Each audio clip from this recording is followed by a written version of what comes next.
Hello, everybody, and welcome to Horror Movie Yearbook. I am Tim. I am Willie. Willie. Yes.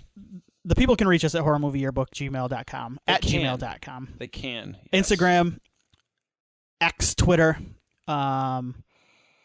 Facebook. Do we check our Twitter and stuff too? Sometimes. Usually, you know what? Usually the first weekend I do. Like the weekend an episode comes out, because I'll log in, I'll post about it, and then I'll check it. And then Instagram, I'm usually on there pretty often. I'm checking that one. Facebook, I'm a little iffy on. Do I think I'll get a Blue Sky? I don't know. Maybe someday. I think you can comment on stuff on YouTube. Horrormovieyearbook@gmail.com is the best way to reach us. Patreon.com/MidwestPodNet. You can find our stuff. You can find the Game Nerds. They're always doing cool stuff. Mm-hmm. Willie, real quick. We got some good emails. Did we? Yeah. We got one from... probably shouldn't have opened this attachment. We got one from Riccardo Lombardi D'Amico. Okay. It's a Geek Squad invoice. Okay. For $320.99. Okay. It's a PDF. I don't think that can crash your... Well, I think if you're doing all right so far, you're good. Right. I just opened it. We got another one that says hi. Okay. From Tyrone Blankenship. Hi, Tyrone. Yeah, it's a PayPal invoice. Do you remember the Erykah Badu song, You Better Call Tyrone? That's nice. Do you remember Erykah Badu? I do. Yeah. Yep. Call him. We'll see if my bank account's drained tomorrow. I do remember Erykah Badu. Yeah. I always thought she was really, really cool artist. Never listened to all of her stuff, but just cool vibes. She dated. I don't know if she was married, but she dated Andre 3000 from Outkast for a while. I think you're gonna say Andre the Giant. And I said to he is a giant in the rap game, and now a giant in the flute game. He's a flute player. That's right. And I always thought a flautist. What a great couple! They're perfect together. Then I thought about it a little more, because I don't think they're together. I'm like, wow, what an awful couple. They're probably the same person. Yeah, that can be rough. Yeah.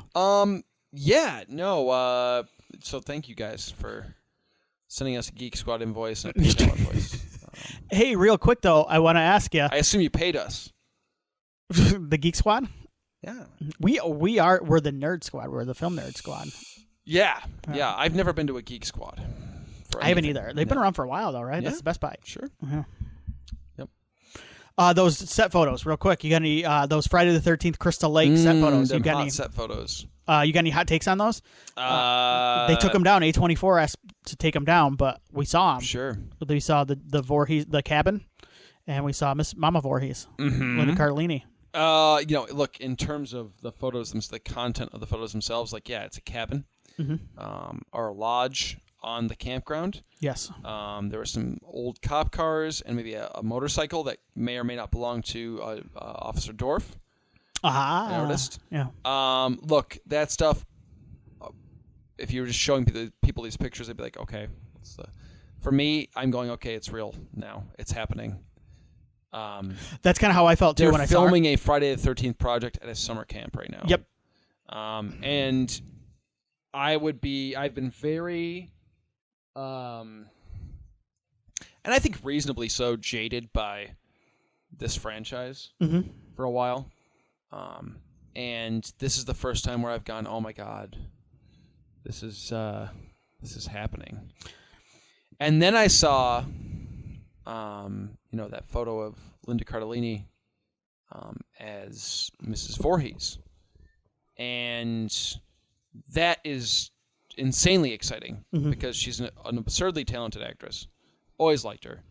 I think the first thing I ever saw her in was Strangeland.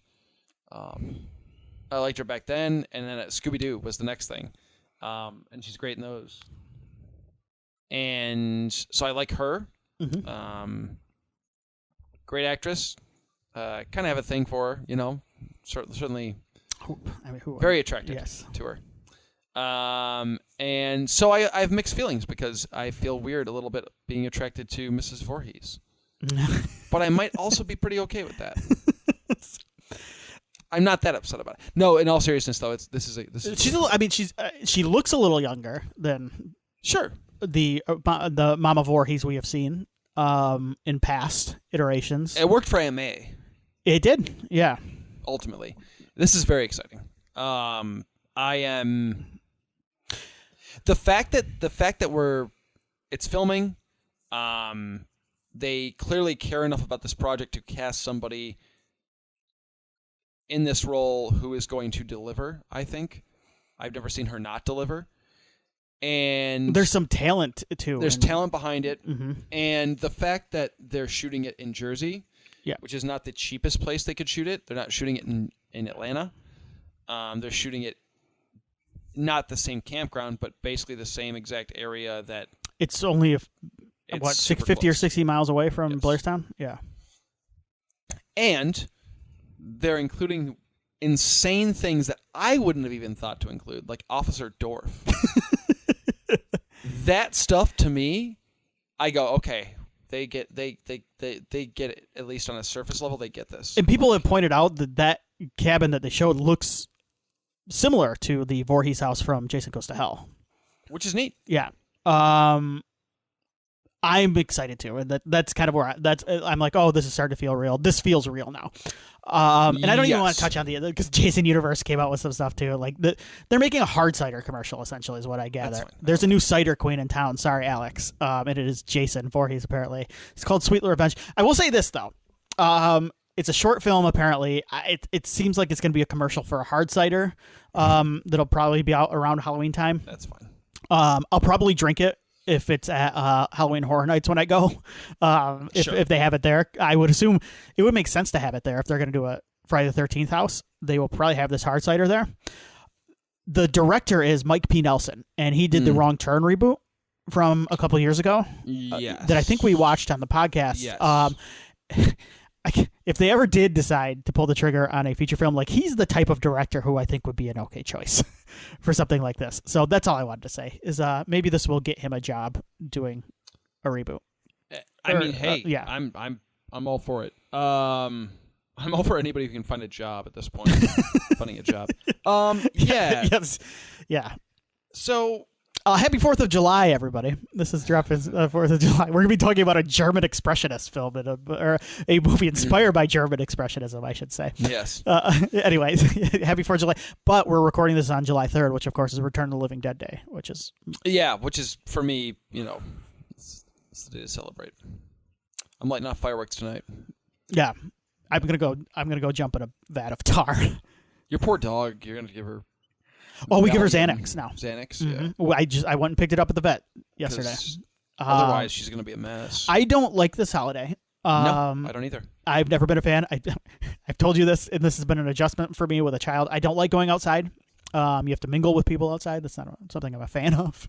Yeah. But as a parent now, like it's kind of a necessary thing. You're going to reach a point where like you kind of accept it, I think, and you might even like borderline embrace it.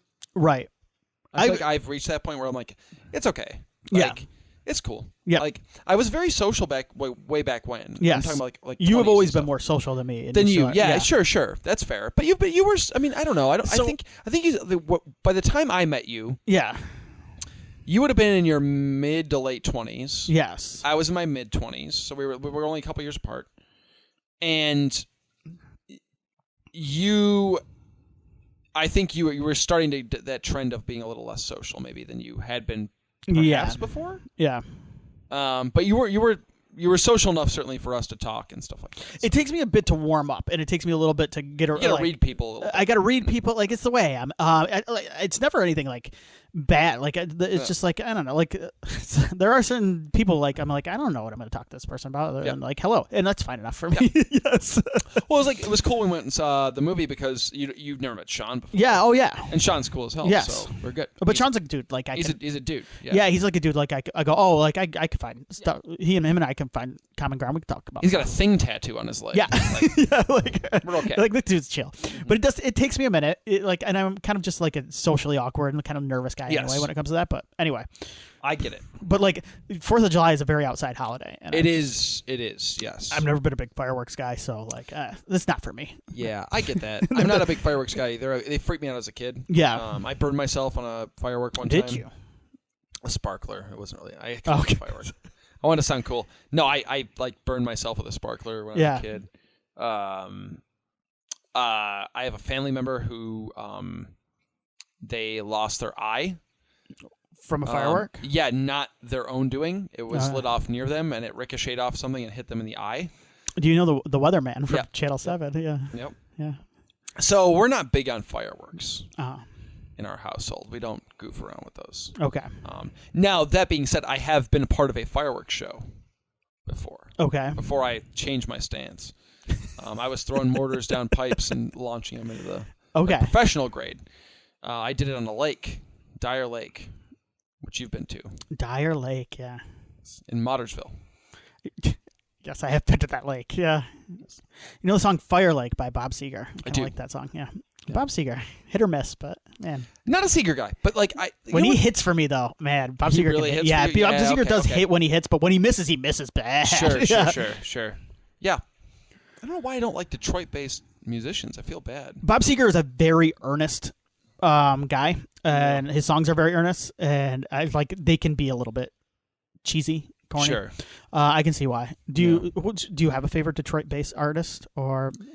It'd probably be Eminem. Eminem? Honestly, Okay. I'm not a rap guy, but like Eminem, I guess because like I'm thinking about like who do we got? Like, never been an ICP guy. Sorry, just not my thing. I'm a Jack White guy. I like Jack White.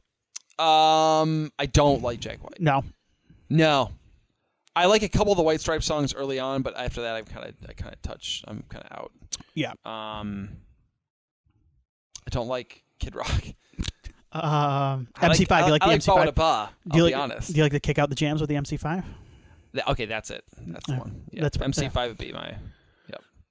Ooh, no, Iggy and the Stooges. Oh yeah, there was a post the other day. Iggy Stooges or Iggy Pop, Iggy Stooges. That's easy. Iggy Pop had his shirt off and he was performing still at his age. That's great. And like someone was like, "Hey, someone's like, hey, it might be time for him to put a shirt on." And someone jumped in and was like, "If I went to a concert and Iggy Pop had a shirt on, I would be fucking furious." Yes. No, he looks great. Shut up. He's like 70-some years old. Stop. He looks way better than I would look at that age. I'll tell you that. Especially with what he's been through. No, Iggy and the Stooges, that's my Detroit band. There you go. Yep. All right. There you go. Yours is Jack White? Yeah, I would say Jack White. I do like the MC5. I feel like I'm blanking on someone big here. There's a lot of Motown. A lot of Motown. Yeah. I mean, I like Motown. To me, is kind of like a genre. To me, like it's like a whole genre. It's a whole genre. So like, I mean, like a Motown song, like will come on, and I'm like, yeah, I like this song. Yeah. It's great. I feel like I'm missing somebody. I don't know. Like, Eminem. Like when I was a kid, I liked a lot of the early Eminem songs. You have a favorite Eminem song? Mine is Drug Ballad. That's why I bring it up. Yeah, I like Stan. Okay. Oh, that's got a horror connection because what's his name's in the video? Yep. Yeah. What blanking on his name? Devin Sawa's in the video. Who? Isn't it Devin Sawa that's in the video? Yeah. Yep. And I like the Dido. What tea is going? Mm-hmm. Yeah. I like her song better actually than Stan. The song that's taken from, but sampled from, but I like the sample on that track. Yes. Eminem is a good Detroit representative, I think. I think so. He seems like I mean, he's had his ups and downs certainly, but he seems like he's a pretty good dude. It's Grand Funk Railroad. I met him once. Detroit. Yeah. Did you meet him? He was cool. Yeah, he was cool. He was shorter than I thought he would be. I don't know why. I don't know how tall he is, but he was shorter than I thought. People, you see him all around the Metro Detroit area. He's like grocery shopping and stuff. Yeah. Detroit area music artist. We shouldn't go down this rabbit hole. Well, but this could be. I'm just like annoyed with myself because outside of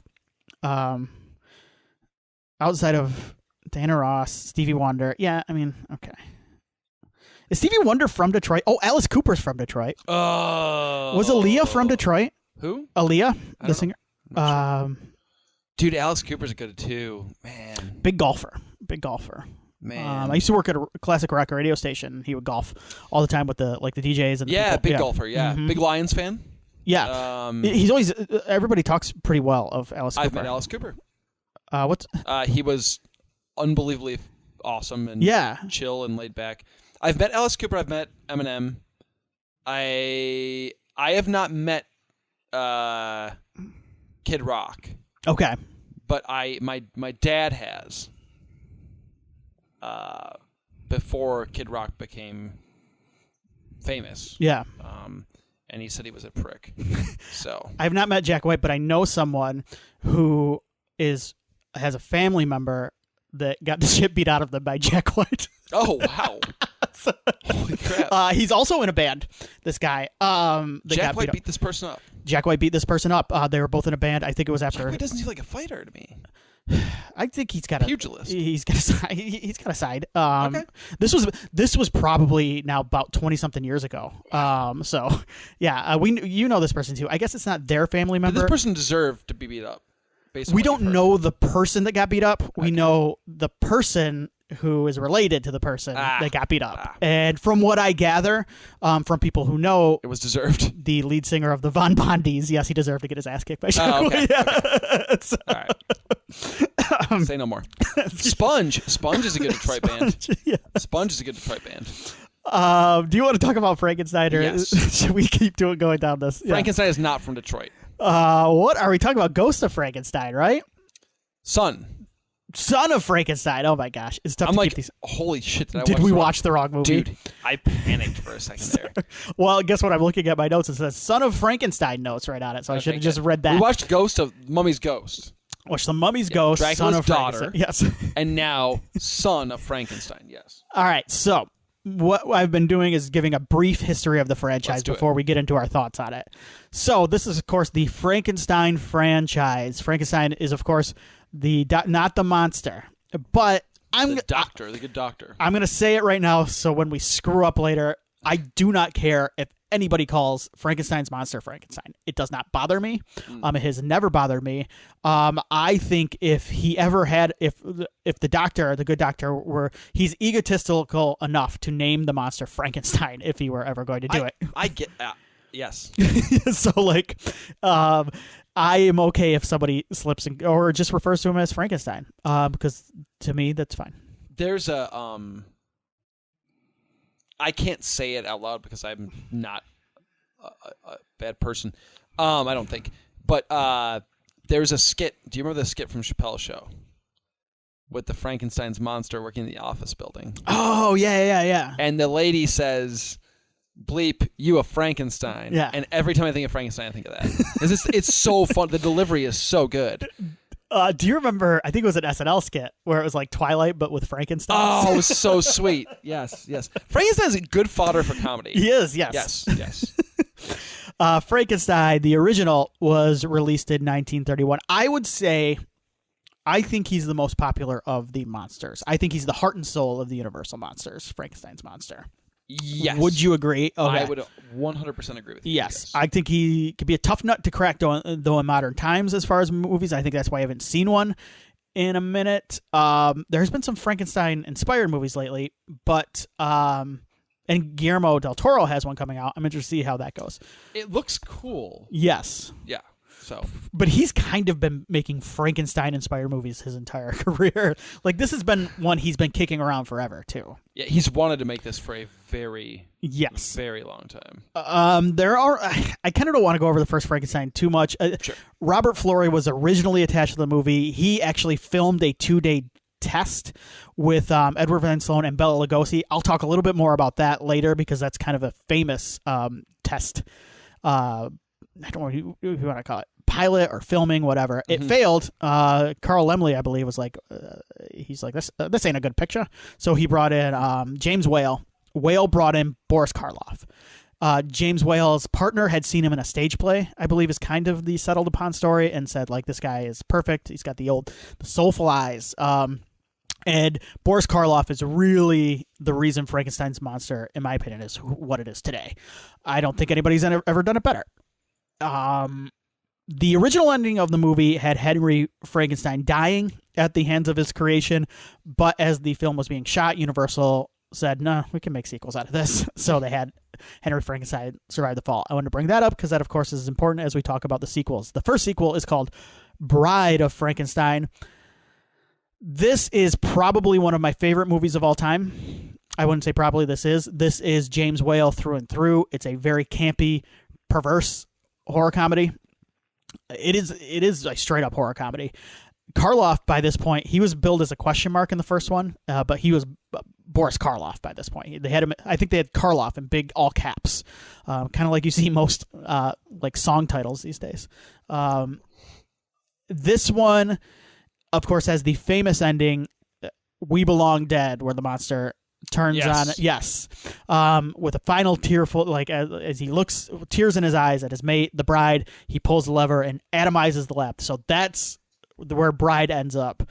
Weirdly enough, we talked, and then somehow they made a sequel out of this, and the monster survives. I told you coming into this, you don't really need to know continuity. No, in fact, it probably that's a pretty strong theme throughout the course of these Universal movies. Is like you don't really need to, which is actually kind of nice and refreshing. Yeah, right. I don't need to see 17 movies to understand what's going on. No, and honestly, it's a throwback to the franchises we love, like Friday the 13th, where you're like, you know what, knowing the continuity, it kind of holds you up in some ways. Let's just go with it. Yeah, just roll with it. So we talked a little bit last time about the hiatus. I don't want to go over it too much, but pretty much after Dracula's Daughter, Universal went on a hiatus for various reasons, making horror movies. Most of it leadership change and money.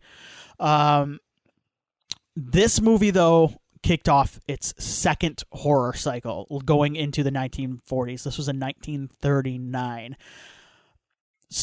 The story for bringing this back is the Regina Theater in California, Los Angeles to be exact, they would run screenings of Dracula, Frankenstein, Son of Kong was another one, and they would pack the houses for these, and they would run them for weeks.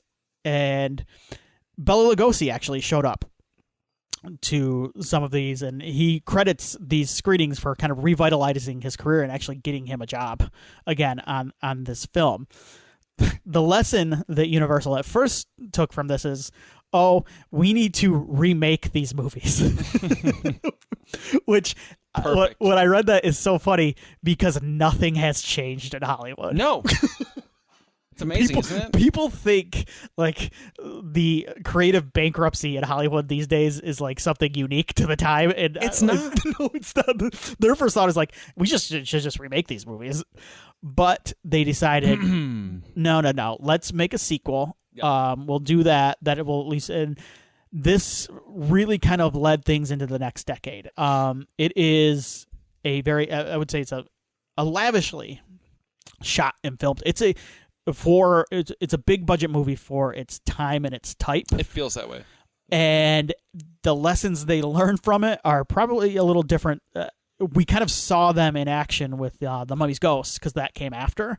Because the lessons they learned from it was like, yeah, this did well for us. We're going to make more of these, but we ain't going to make them like this. We're not going to spend them, yeah. And I'm going to be honest with you, like watching this movie, and I'm curious to get your thoughts on it. I don't know if they ever made them like this. This is this to me is kind of an incredible looking horror film from that time period. The first thing I was struck by with this movie, and I'm glad you brought it up, is that the set design and the presentation of there's a sequence where they go into a room in the Frankenstein castle. Is it a castle? Yeah, it's a castle. Yeah. And there's lightning like firing outside the window. Mm-hmm. You can see it outside the window. And I'm assuming the effect was done by some sort of I don't know, some sort of like crude animation or something. Right. And they did maybe like I don't know how they did it back then, but just that little touch, little things like that adds, which were probably very expensive, adds so much to the ambiance and like the feeling of the movie. And just the general sense of like kind of being sucked into this world and what you're in. You don't get that in The Mummy's Ghost. You don't get that in Dracula's Daughter, to be honest with you. Like, they're very small, and this one feels like the scope is so much grander. And I think part of that is the set design and the money spent on building this really these elaborate sets. Yeah. And like the castle feels like a castle. It feels real. It feels like they're inhabiting an existing space, even though they're not. So yeah, I can see whether we don't want to spend as much money on these future movies, because we're making a ton. We might as well just not, In the return on investment, like, well, good, but like, right, it could have been better. They basically said like, we're going to do this. We're going to do this. We're going to do this big. On the cheap. We're going to do this. For this one, we're going to do this grand. We're going to do this big. We're going to come back. And then they said, well, maybe we can still make more money if we just cut back at it, because people just kind of want to see these monsters. And, exactly. So, but it shows in this one, and I think this is why, for me, this is the strongest of the ones we've watched so far. So yeah, before we get into the plot, was it your first time watching it? Yes. What did you think of this movie? Overall thoughts? I really enjoyed this movie. I thought I've seen Frankenstein. I've seen Bride of Frankenstein. So this is the third in that sequence. And I like all three, actually. Like we're 3 for 3 when it comes to Frankenstein movies for me. I love the plot. I love the idea of, and I had to separate this from Young Frankenstein a little bit because it's very much based on Young Frankenstein is pulling a lot from this particular Frankenstein film. So I had to kind of like separate that from my mind, especially because I've seen friend of the show Gojo play Young Frankenstein, or the son of Frankenstein, live in person, and it was phenomenal, and he's great. And so I had to really go, no. I forgot about that. That doesn't exist. No. But that being said, like this, I really like the idea of this, this man who's kind of coming back to his father's homestead, and they did not have a very strong relationship, if any at all. And he's aware certainly of what happened to the family name because of his father's actions. And he kind of wants to redeem his name and redeem the family name. And in trying to do that, winds up kind of repeating the sins of the father a little bit. Maybe not to the degree that his father did. Yeah. It feels a little bit more almost accidental here. Like, it's not accidental, but he's certainly being coerced by my favorite character in the film, Ygor, who is amazing. Yes. And that's another thing. Like this film is so. Again, like there's the craft here is on display, from the score to the set design to the costuming, all of it. But this film is really buoyed, I think, and for me, by the fact that you have the last great Boris Karloff Frankenstein performance. Mm-hmm. And it is great. Mm-hmm. Because it would actually go, I think the next Frankenstein film would be Bela Lugosi would play Frankenstein. Cheney and then Bela. Yeah. But this was Karloff's last. This was the last time he hurrah. He would. Yeah. This is the last time he'd play him in a film. Yes.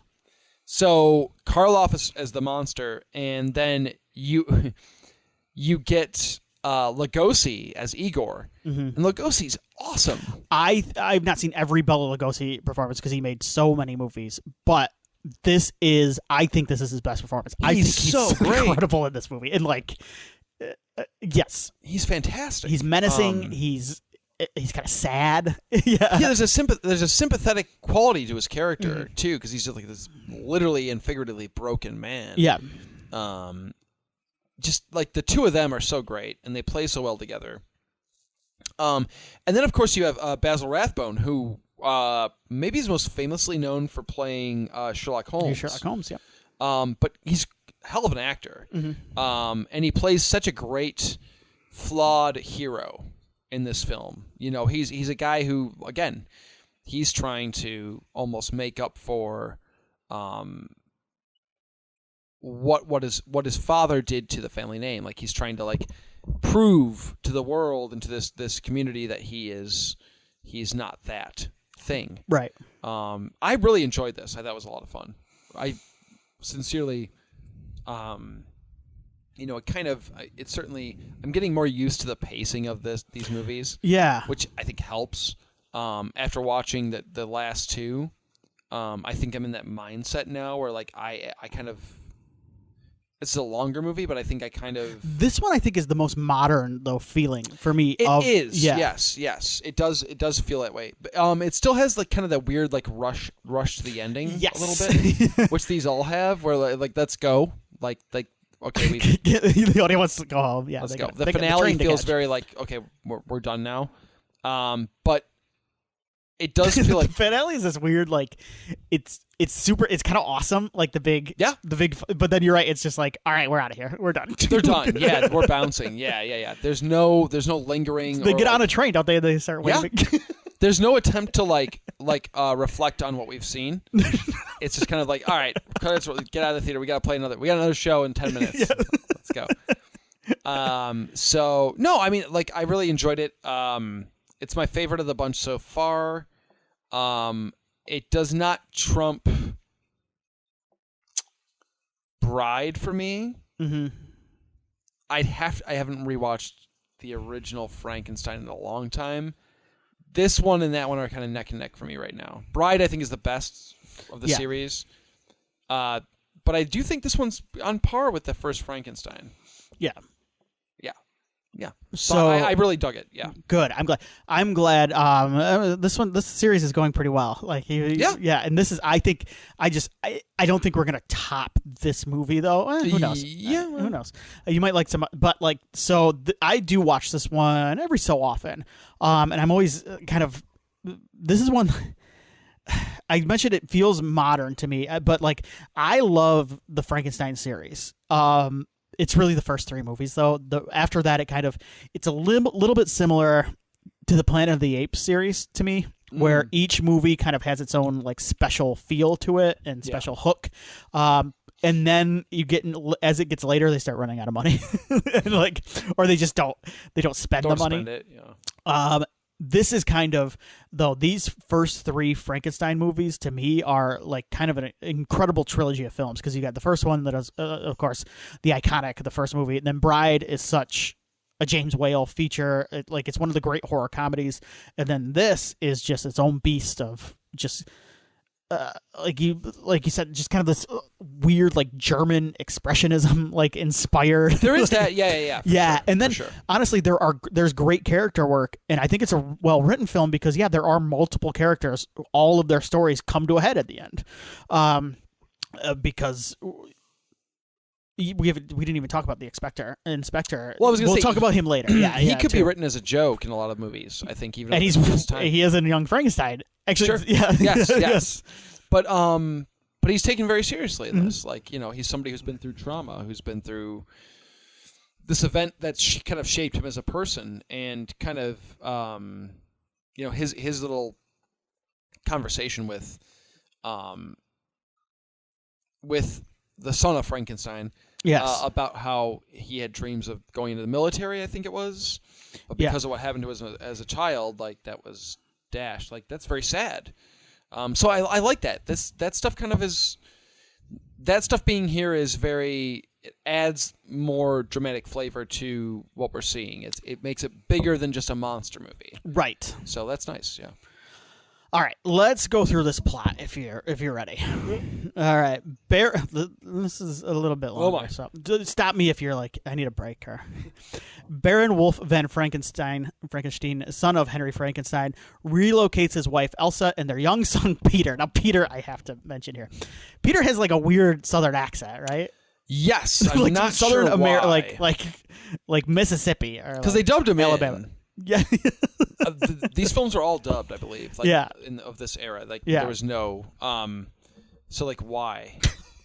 I guess I don't know. I'm sure there's a story out there. I didn't find it. Yes, but I also like Wolf von Frankenstein, not Wolfgang, because somebody was like, his name's gonna be Wolfgang. Yeah, and they were like, it's too long. Just call him the Wolf. Peter is a very annoying child, beyond just the weird Jersey Tucky accent. Yes. Wolf wants to redeem Henry's reputation, but finds this will be more difficult than he thought after encountering hostility from the villagers, who resent him for the destruction wreaked by his father's monster year before. Not enough, though, to rename the town, because it's still called Frankenstein, right? Weird, right? Yeah.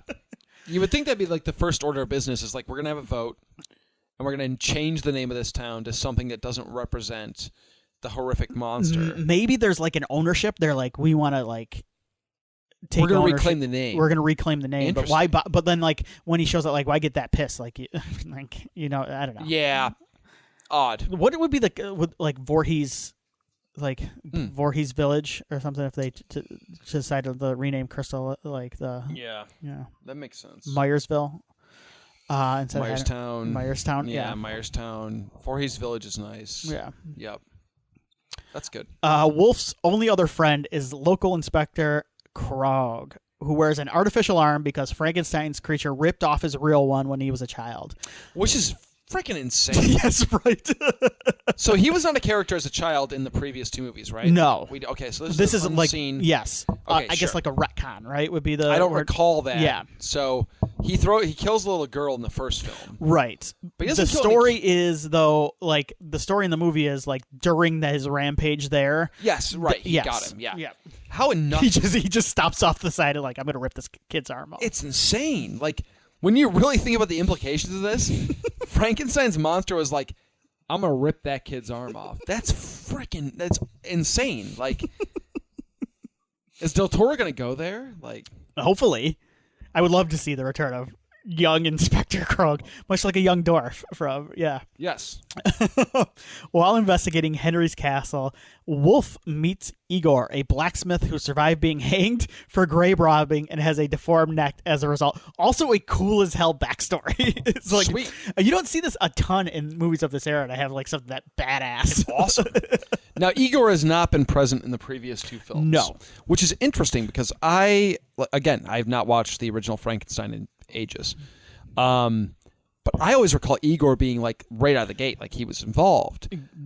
But I think kind just of a Young Frankenstein thing, though. Exactly. Yeah. Time has kind of like melded that into some sort of like weird Mandela effect or something.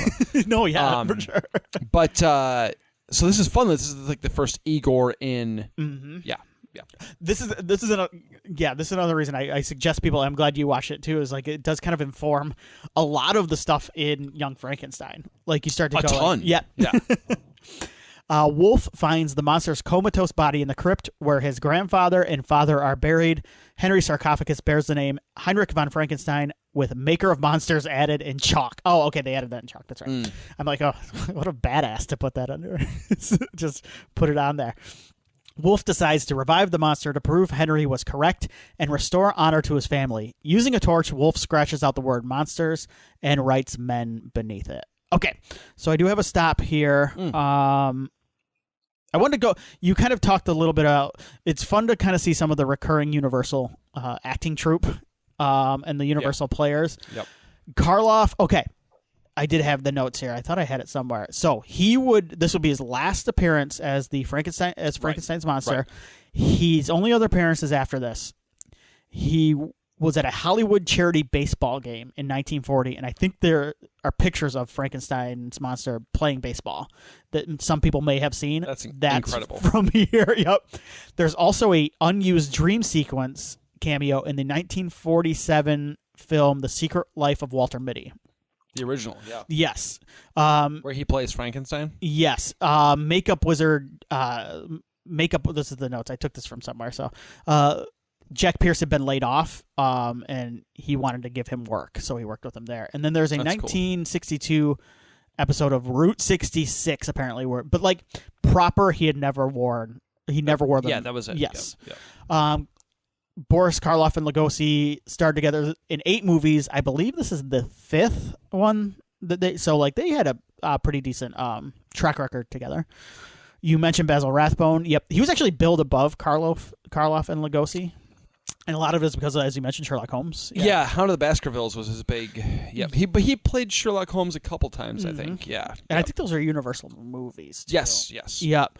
Lionel Atwill, who is Inspector Krog, he would become, especially after this, would become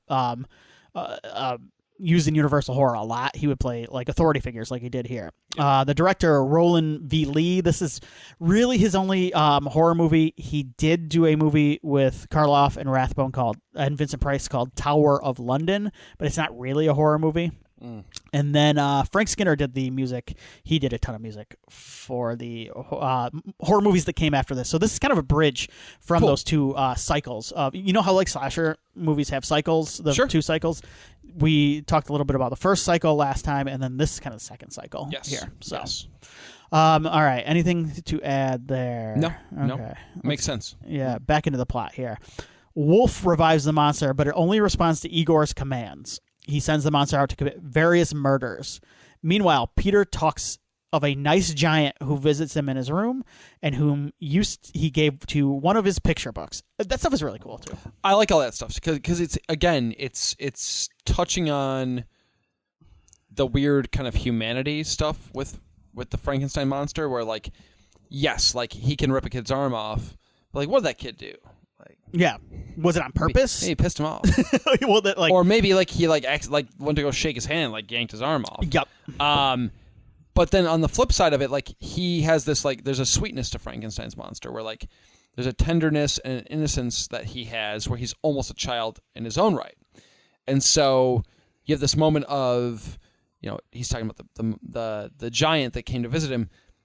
As a viewer, we know who the giant is at this point, and it makes it kind of creepy and like, woo, that's, you know.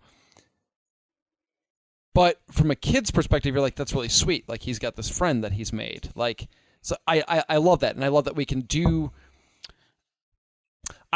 take Frankenstein's monster and make him, you can't take Dracula and make him super malleable in terms of like, you're not going to have like a coming of age, like happy little kid makes a friend with Dracula story. Cause like, no, like that doesn't like, but like Frankenstein's monster, like you can have Monster Squad Frankenstein where he's like the sweetest, like he's like the most touching thing in the whole movie is his relationship with the little kids.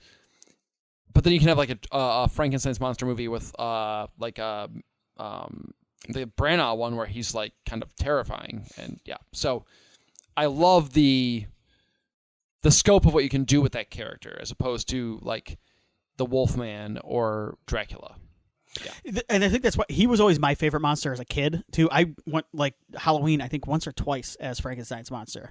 But I loved him. And I think I probably hadn't even seen the movies beyond like clips and just like reading stories. I'd probably seen Monster Squad at that point, and maybe that's why. Sure. But I was the Karloff version of the monster when I went for Halloween. Oh yeah, the bolts and the square head. Yep.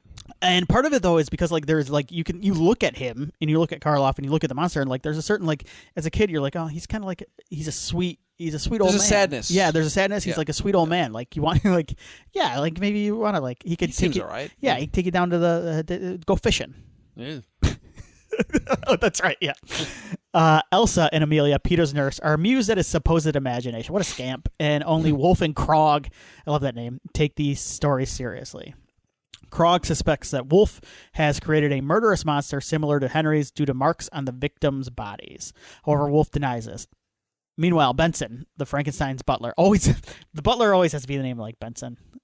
Good name. Yep, yeah. Good butler name. If your name is much like if your name is Candy, you become a stripper. If your name is Benson, you're going to be a butler. Yeah. Yep. Who is also a friend. Apologies to all the Candies out there, unless you're making good money as a stripper. There's nothing wrong with strippers. No shame in that. Jeez, get me what in you trouble gotta do. here. Yeah. Who is also a friend and assistant to Wolf, suggests to Wolf that he tell Krog about the monster, which Ygor overhears. Wolf refuses, but agrees that Elsa and Peter must leave the castle. Wolf eventually questions Ygor about Benson's disappearance. Ygor claims that Benson was so frightened by the monster that he ran away. Wolf tells Elsa that he wants her and Peter to go temporary to Brussels, and he will follow later. All right, I got to stop. I got to take a drink. Willie, any thoughts about the trip to Brussels, apparently? No, it's fine. To meet Jean-Claude Van Damme's elders. Yeah. Right.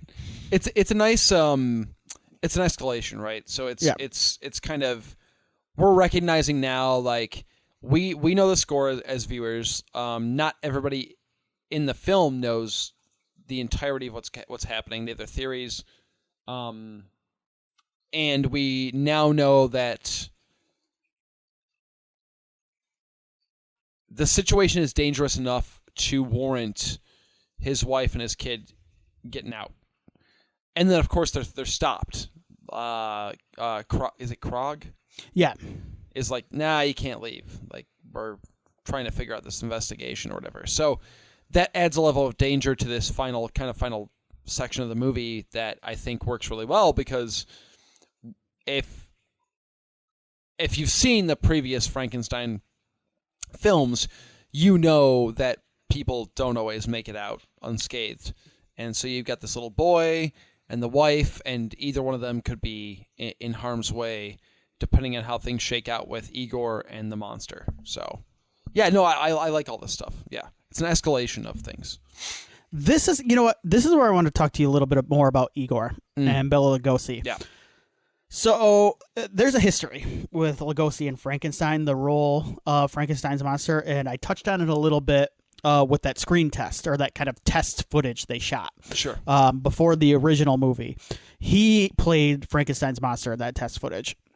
This is kind of one of those great horror lore, because they shot 2 days worth of it. It exists out there somewhere. There are pictures, there are recreations of it, but there's no. I don't believe. I thought there was like rumors of it resurfacing a couple of years ago, but I think they burned it all. Of Lugosi? Yeah, of Lugosi as the monster For the original. Yes, doing the test. It's kind of one of those like I guess like holy grail type things that for a lot of horror fans. He did not actually really want the role. He originally, that first version of the monster was more of a mindless kind of like dumb, like he kind of looked like a zombie too. Like what a modern zombie would look like. He said the famous quote from him is, I was a star in my country. I will not be a scarecrow here. So he kind of like complained. He didn't want to do it. And when Whale came on board, he didn't want him to do it either. Like, he wanted Karloff. And it's kind of this, it reminds me a little bit.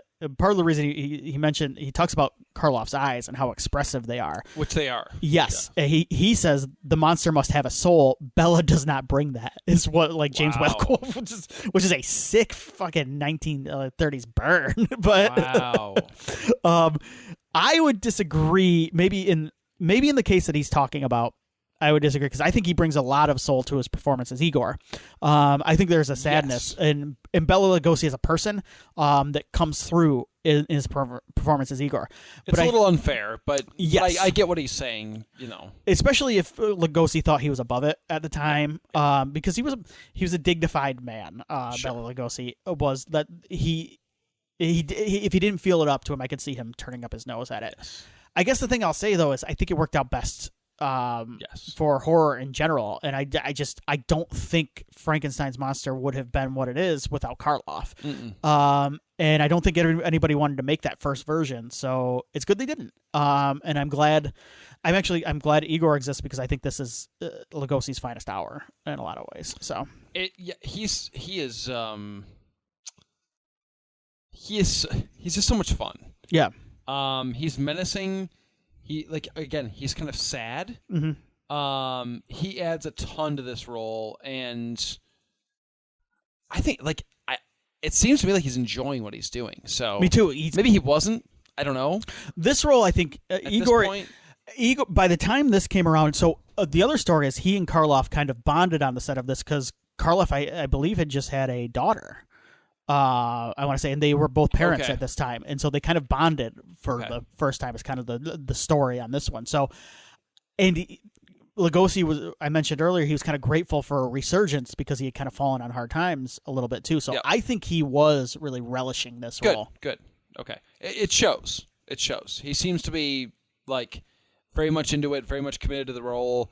He's bringing his own kind of flavor and energy to it. So yes, I dig him in this one. They rewrote a lot of this movie while shooting, which is another funny thing, because that's what they do nowadays.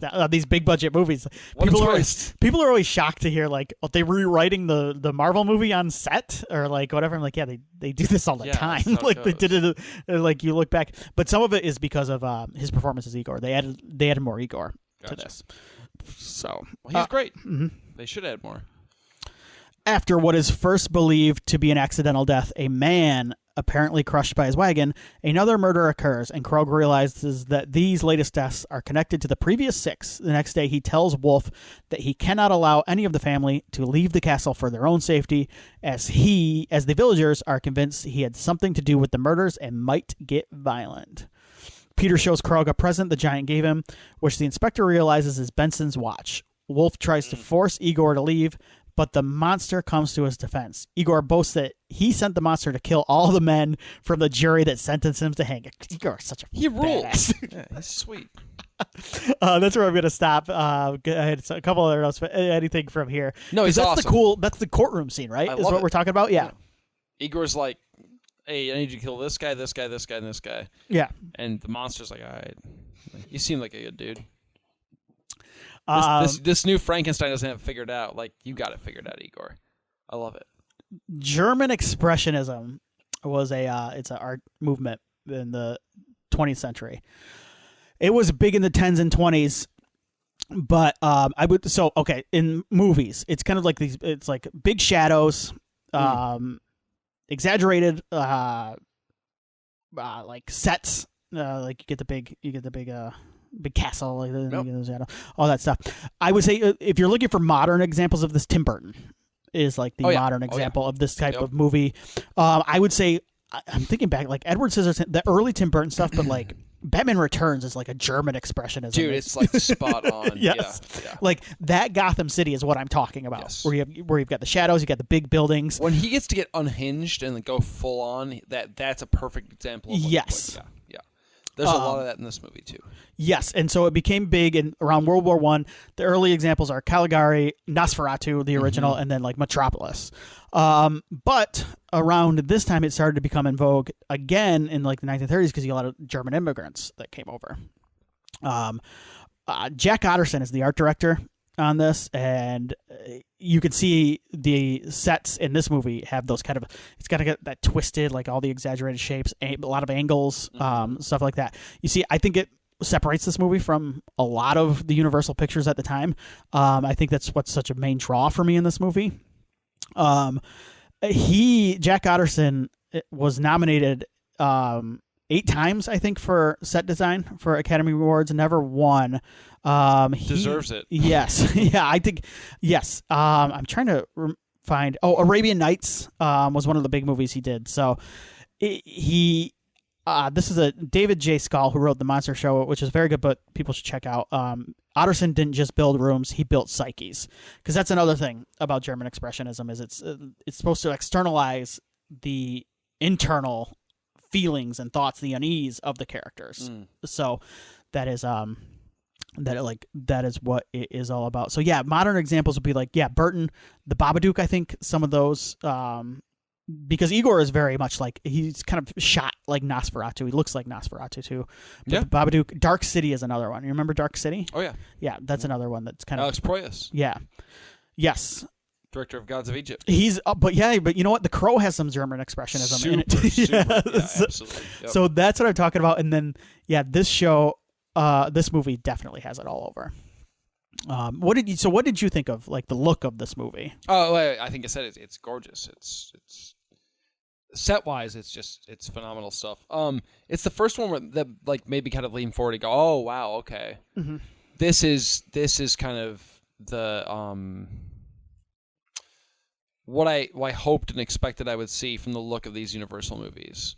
Because I've only seen a handful, so this is what I was like. This is what I guess in my mind I'd always kind of built these up to be. This is what these kind of capture, this kind of twisting spires and staircases that kind of covered in cobwebs that kind of crawl around just that whole haunted house vibe, but in a grander, more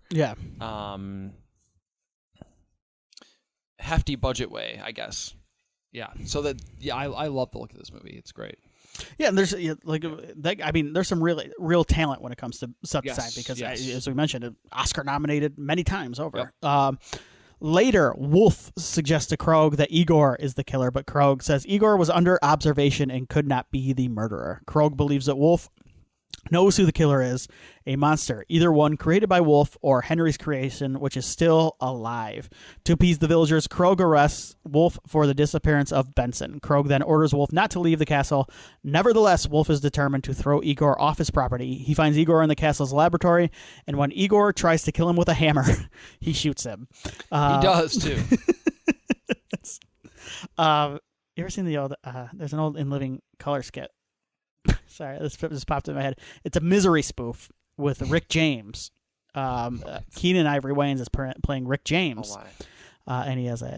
And he's talking about Super Freak, and he's got the woman on the bed. She's like, "Oh, I love MC Hammer because he sampled it," and he goes, "Oh, you like Hammer? It's Hammer time!" And then he hits her. Oh my god! So that's for some reason that's what popped in my head. Search it out, everybody. In Living Color, a show that in some ways does not hold up great, but in some ways holds up amazing. Ygor collapses, apparently dead. Krog searches for a secret passage connecting the castle to the laboratory. In it, he finds Benson's body. All right, I'm going to stop for a second. Willie, do you have a favorite Mel Brooks movie? Oh. We've been talking about Young Frankenstein a little. Yikes. I don't know that I do, actually. Are you a Mel Brooks guy? Do you like Spaceballs?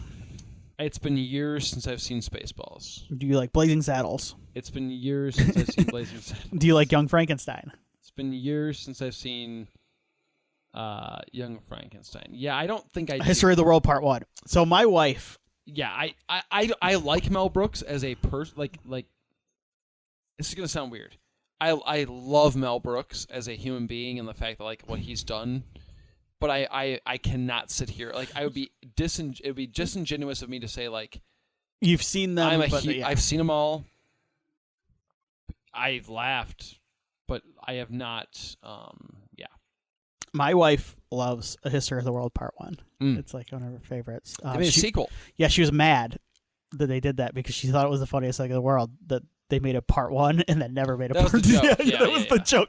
And she's like, they ruined that joke by making a Part 2, so she will not watch it. Okay, good for her. She'll probably watch the Spaceballs thing when it comes out. Did you see the news of the Young Frankenstein TV series they're talking about? It's called Young Frankenstein, and it's going to be with a lot of the creative team that was involved with What We Do in the Shadows. No, it sounds great, though, already. Like, that's kind of perfect, right? You already got me. Awesome. Madeline Kahn in Young Frankenstein, a complete and total smoke show. Must be said.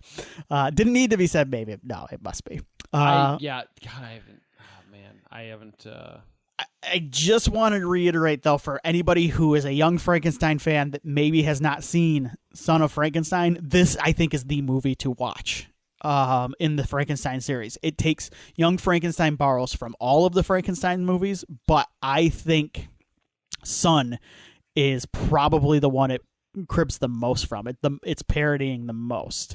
Gotcha. Mel Brooks has said that he's taken the look of it from Son of Frankenstein, all the crazy angles.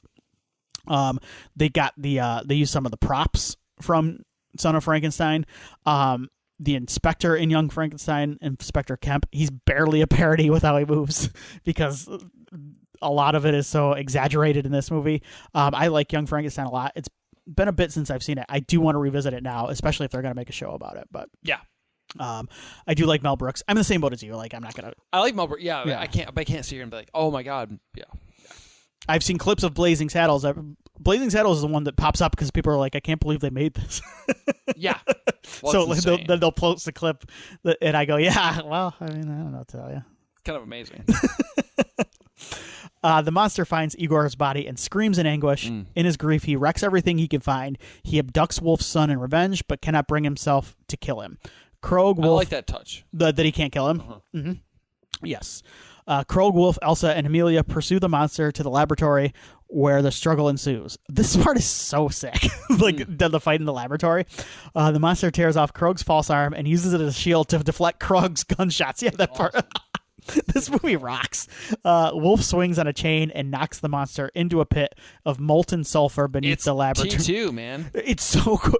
Yeah. It's awesome. Holy shit. Right? I never got that. Is that not like... This whole movie is Terminator 2 in some ways. Yeah. Yes.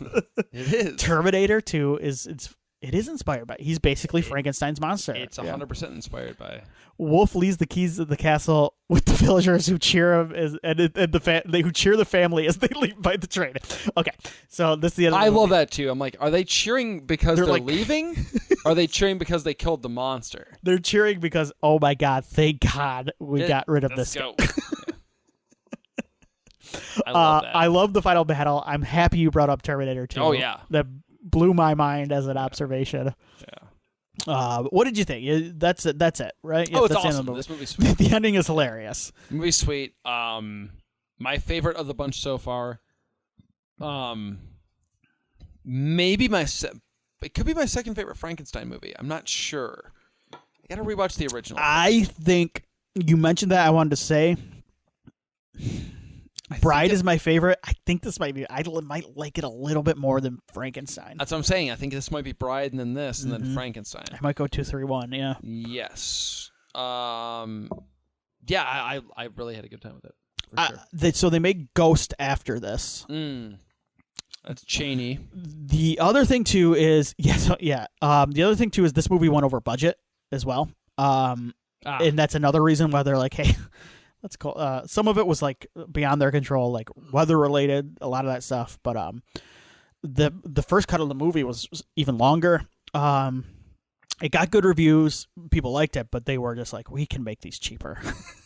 Well, yeah, the next movie is Ghost. Ghost is cheaper. It's an hour and 7 minutes. Yes, and that's where Ygor puts his brain in the monster.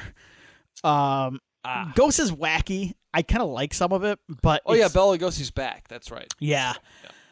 Ghost is very obvious step down from the other. And I think the problem for Ghost is those first 3 are so good that like it really pales in comparison. And then of course come the big crossover movies after that. But I think Ghost is worth a watch, especially if you're a completist and you want to go on.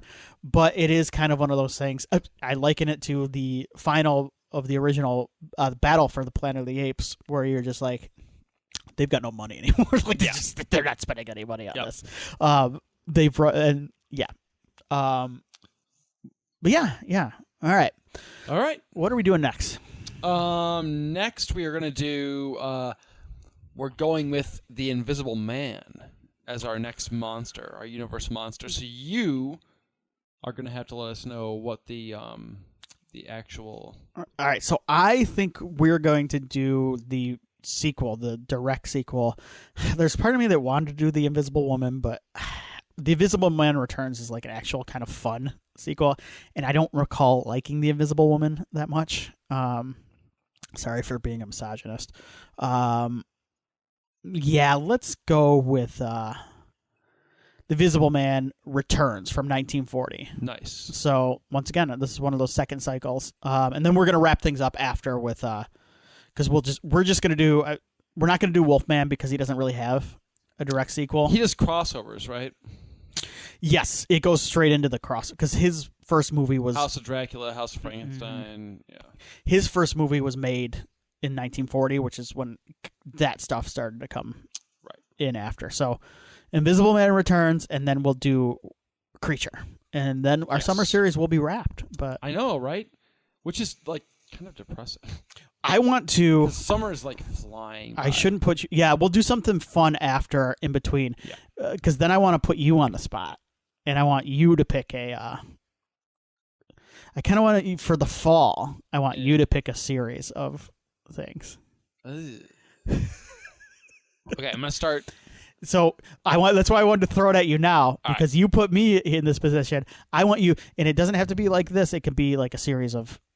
It could be like a franchise, but I want you to start thinking. An actor, a director, something. Okay, cool. That might be fun. All right. Start thinking about that. All right. Because then that'll be our fall semester, if you will. I'll do it. All right. Stay scared. Stay safe. There we go.